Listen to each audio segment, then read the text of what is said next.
The face is erased, the identity gone, eyes that see nothing. Now an object to be recorded and catalogued.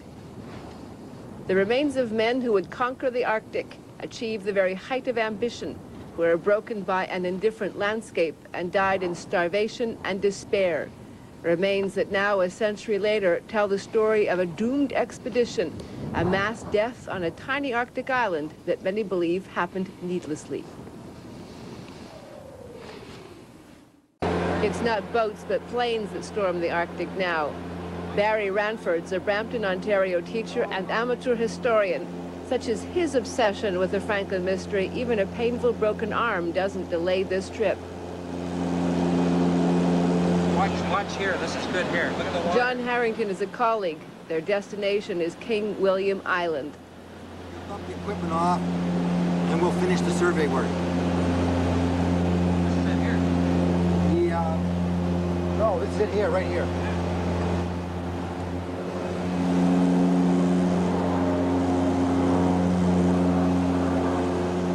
The Inuit call King William back of beyond.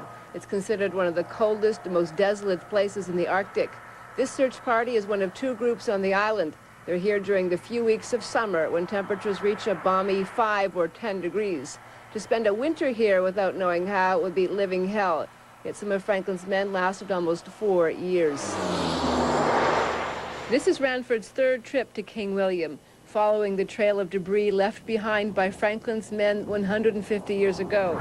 He's finding evidence that tells a harrowing story of immense human suffering, forging a new version of a legend. And 3 skulls and remains of 4 men. Yeah, it was towards the end of our 2 weeks. Ranford has found the grave site of 4 of Franklin's men, remains that search parties spent 3 decades looking for. This may start a new chapter of the history. What we're finding today, or what we are going to visit today, are men that were left behind, too weak to go on, physically and mentally. You know, they had just given up, and they said they probably want to wait for perhaps help that came from the north, which of course never came. Ranford is slowly piecing together the story of Franklin's demise. But more than that, he's learning through his discoveries and those of other Canadians that the Victorian England version of Franklin's fate isn't entirely true. Off to my right, in that direction, you can see another skull. It's maybe even farther, maybe 100, 200 feet away. I walked over there, and as I walked into this area, I then started picking up visually pieces of wood, a little piece of leather, and what appears to be a long bone, like a femur or a tibia, I believe. And then finally, looking at a mound, I saw the top part of a skull protruding from the ground, covered with moss. And then I realized that this was probably a grave. This is a lovely piece. I just hope it stays. And if you look very closely here, you'll see the material, the men's clothing. There it is there. Right. There it is there. Yeah, that's blue uniform cloth. Yeah, that's British broadcloth. You bet. Barry Ranford shares his discovery with another Franklin follower. David Woodman is searching King William Island for his own clues. He's convinced Franklin could have survived if he'd only adapted. Woodman's written a book compiling for the first time all the Inuit testimony about Franklin, testimony the British Navy rejected. Why would they not have paid attention to the Inuit testimony before, do you think? In the Victorian England, they wanted the idea that they all marched together as a valiant band across desolate wastes and met a heroic end. And I can't say that they weren't heroic just because of the way they died, but I don't think that that's the way it happened. And if you don't want to hear what somebody's telling you and you don't really trust them anyway for whatever bias you have, it just gets shunted away. The Admiralty and the British public refused to hear anything unheroic about Franklin. But exposed to the cold light of science, the stories don't hold up. These are bones Ranford found on an earlier expedition. They tell the story of scurvy and lead poisoning. They indicate how young some men must have been. There's the jawbone of a 9-year-old boy.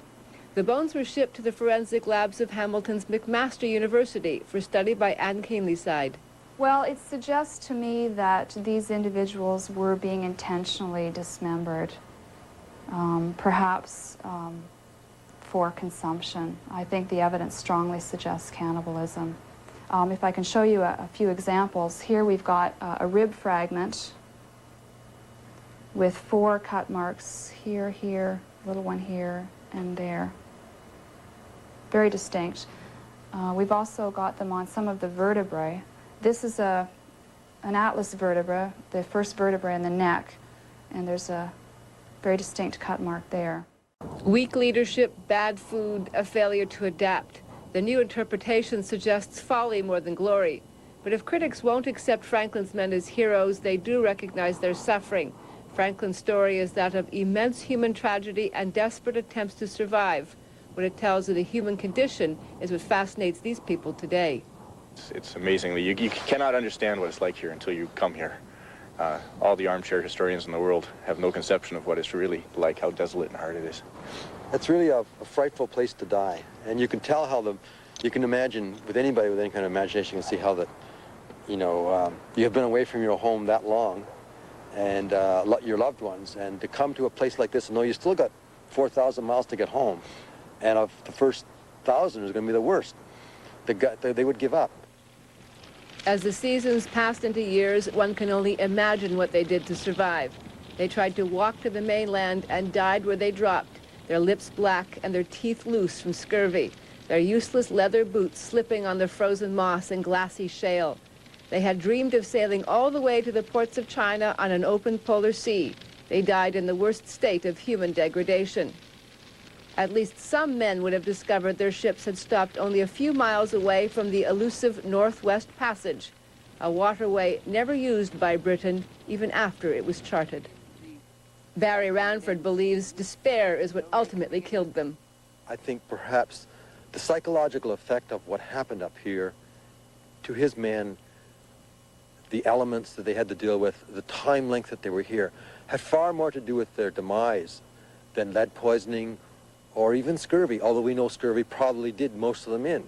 But it was the mental attitude changed. So what I try to find, what I do when I come here is I try to put myself in Franklin's men's position. I walk the tundra alone. When I'm on the site, I try to think, what were their thoughts at that time?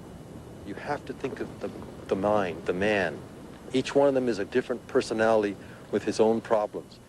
And it could be that he's never seen his new child who's just been born, or he doesn't know whether his mother is dead, or what's happened to his wife. All those things you have to think about.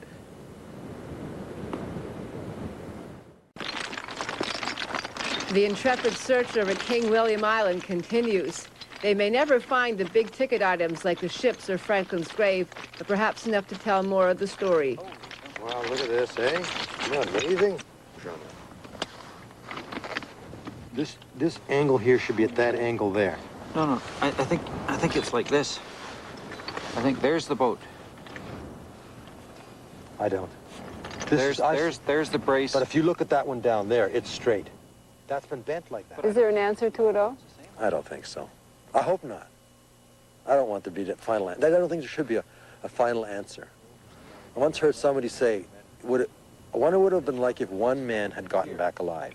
It's round. How it would have changed the entire story. One man had survived. It's a very interesting question to pose.